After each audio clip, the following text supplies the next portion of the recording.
اور یہی پر ایک بہت بڑی غلط فہمی میں آپ کو دور کر دینا چاہتا ہوں. ہمارے حنفی بھائی یہ غلط فہمی زیادہ پھیلاتے ہیں. وہ یہ بتانے کی کوشش کرتے ہیں تراویح نبی کی سنت نہیں، عمر فاروق کی سنت ہے.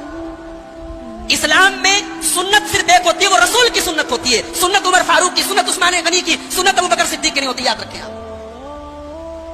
ہم حضرت ابوبکر صدیق، حضرت عمر فاروق، حضرت عثمان غنی سے یہ توقع رکھیں گے کہ انہوں نے نبی کی سنت کے مقابلے میں اپنی ایک سنت کھڑی کی ہوگی؟ نہیں، ایسا نہیں ہے میرے بھائی. تراویح نبی کی سنت ہے. عمر فاروق رضی اللہ تعالیٰ عنہ نے اس کو دوبارہ زندہ کیا ہے بس. اور اسی لیے علامہ البانی نے اتنی موٹی کتاب لکھی ہے صلاۃ التراویح کی.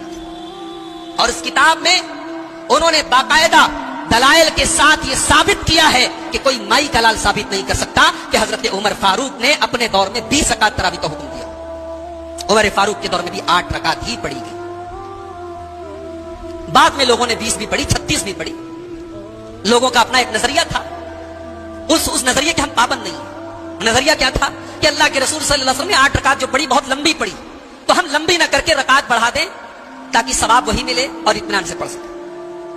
لیکن ہمارے لیے ہمارے نبی کا جو اسوا ہے، طریقہ، وہ آئیڈیل ہے. ہم اس طریقے پر آج بھی قائم ہیں. تو جو کام نبی سے شروع ہوا، صحابہ نے کیا، 1400 سال سے ہو رہا ہے.